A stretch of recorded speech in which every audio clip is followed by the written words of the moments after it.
Rameswaram cafe bomb blast ಆಗಿ 6 ದಿನ ಕಳೆದಿರೋದು. ಸದ್ಯಕ್ಕೆ ರಾಮೇಶ್ವರ ಕೆಫೆ ಮುಂದೆನೇ ನಾನು ನಿಂತಿದ್ದೀನಿ. ಸದ್ಯಕ್ಕೆ ಇಲ್ಲಿನ ಪರಿಸ್ಥಿತಿ ಹೇಗಿದೆ, ಏನು ನಡೀತಾ ಇದೆ ಅನ್ನೋದ್ರ ಬಗ್ಗೆ ಗಮನಿಸ್ತಾ ಹೋದರೆ ಬರುವ ಶನಿವಾರ ಓಪನ್ ಆಗ್ತಾ ಇದೆ. ಈ ಹಿನ್ನೆಲೆ ಸಿಬ್ಬಂದಿ ಈಗಾಗಲೇ ಸ್ವಚ್ಛತಾ ಕಾರ್ಯವನ್ನು ನಡೆಸ್ತಾ ಇದ್ದಾರೆ.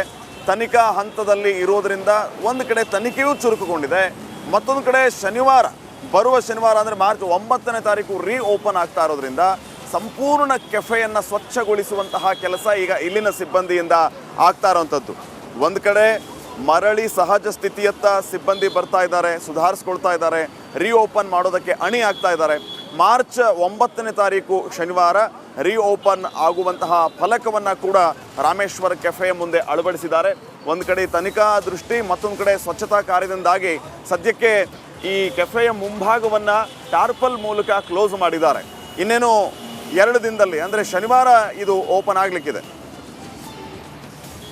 ಈಗ ರಾಮೇಶ್ವರಂ ಕೆಫೆ ಮುಂದೆ ಇದ್ದೀನಿ. ಬಾಂಬ್ ಬ್ಲಾಸ್ಟ್ ಆದ ನಂತರ ಸದ್ಯಕ್ಕೆ ಯಾವ ರೀತಿಯ ಪರಿಸ್ಥಿತಿ ಇದೆ ಅನ್ನೋದನ್ನು ದೃಶ್ಯಗಳಲ್ಲಿ ತಾವು ಗಮನಿಸ್ತಾ ಇದ್ದೀರಿ.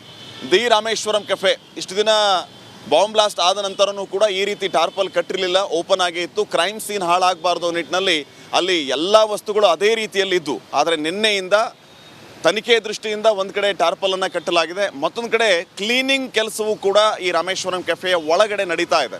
ತಾವು ದೃಶ್ಯಗಳಲ್ಲಿ ಗಮನಿಸ್ತಾ ಇದ್ದೀರಿ. ಟಾರ್ಪಲ್ನ ಮುಂದುಗಡೆ ಒಂದು ಫಲಕವನ್ನು ಹಾಕಿದ್ದಾರೆ.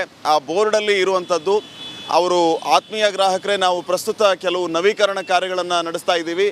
ನಾವು ನಮ್ಮ ಸಾಮಾನ್ಯ ಕಾರ್ಯಾಚರಣೆಗಳನ್ನು ಮಾರ್ಚ್ 9 ಅಂದರೆ ಬರುವ ಶನಿವಾರ ಬೆಳಿಗ್ಗೆ 6:30ಕ್ಕೆ ಪುನರಾರಂಭ ಮಾಡ್ತಾ ಇದ್ದೀವಿ. ನಿಮ್ಮನ್ನು ಮರಳಿ ಸ್ವಾಗತ ಮಾಡೋದಕ್ಕೆ ಮತ್ತು ನಿಮಗೆ ಉತ್ತಮ ಸೇವೆ ನೀಡೋದಕ್ಕೆ ನಾವು ಎದುರು ನೋಡ್ತಾ ಇದ್ದೀವಿ ಅಂತ ಒಂದು ಬೋರ್ಡನ್ನು ಕೂಡ ಹಾಕಿದ್ದಾರೆ.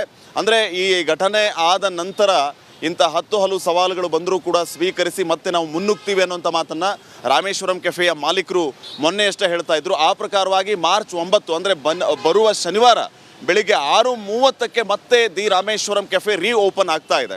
ಸೊ ಸದ್ಯಕ್ಕೆ ತಾವು ದೃಶ್ಯಗಳಲ್ಲಿ ಗಮನಿಸ್ತಾ ಇರೋದು ನಿನ್ನೆಯಿಂದ ಈ ಸ್ವಚ್ಛತಾ ಕಾರ್ಯ ಆರಂಭ ಆಗಿದೆ.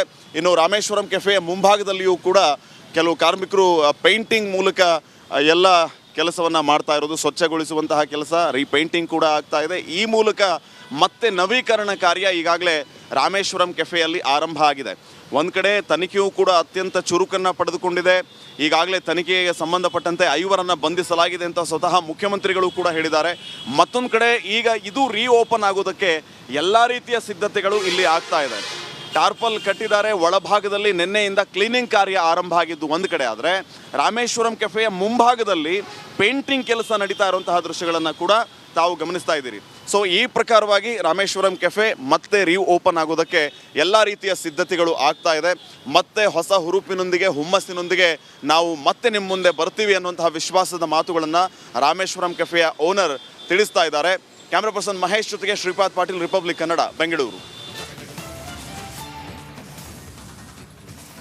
ರಾಮೇಶ್ವರಂ ಕೆಫೆ ಸ್ವಚ್ಛತಾ ಕಾರ್ಯ ನಡೀತಾ ಇದೆ. ಶನಿವಾರ ಬಹುತೇಕ ಪುನರಾರಂಭ ಆಗೋ ಸಾಧ್ಯತೆ. ಹೀಗಾಗಿ ಹೋಟೆಲ್ನ ಸುತ್ತಲೂ ಕೂಡ ಟಾರ್ಪಾಲನ್ನು ಕಟ್ಟಿ ಒಳಗಡೆ ಸ್ವಚ್ಛತಾ ಕಾರ್ಯವನ್ನು ಮಾಡಲಾಗ್ತಾ ಇರೋದು. ನಮ್ಮ ಪ್ರತಿನಿಧಿ ಶ್ರೀಪಾದ್ ಪಾಟೀಲ್ ಬೆಳಗಿನಿಂದಲೂ ಕೂಡ ಅಲ್ಲೇ ಇದ್ದು ಅಲ್ಲಿ ಆಗ್ತಾ ಇರುವ ಚಟುವಟಿಕೆಗಳ ಬಗ್ಗೆ ಮಾಹಿತಿಯನ್ನು ನೀಡ್ತಿದ್ದಾರೆ. ಇದರ ಜೊತೆಗೆ ಬಾಂಬ್ ಬ್ಲಾಸ್ಟ್ ಪ್ರಕರಣಕ್ಕೆ ಸಂಬಂಧಪಟ್ಟ ಶಂಕಿತನ ಹುಡುಕಾಟ ಕಾರ್ಯ ಕೂಡ ನಡೀತಾ ಇದೆ. NIA ಅಧಿಕೃತವಾಗಿ ಎಂಟ್ರಿ ಪಡೆದಿದೆ. ಈ ಪ್ರಕರಣದಲ್ಲಿ ಶಂಕಿತನ ಬಂಧನ ಅತಿ ಶೀಘ್ರದಲ್ಲಿ ಆಗಬೇಕು ಅನ್ನೋ ಆಗ್ರಹದ ನಡುವೆ ಮತ್ತೊಂದು ಕಡೆ ರಾಮೇಶ್ವರಂ ಕೆಫೆ ಪುನರಾರಂಭ ಆಗ್ಲಿಕ್ಕೆ ಅಲ್ಲಿನ ಸಿಬ್ಬಂದಿ ಸಿದ್ಧತೆಯನ್ನ ಮಾಡ್ಕೊಳ್ತಾ ಇದ್ದಾರೆ.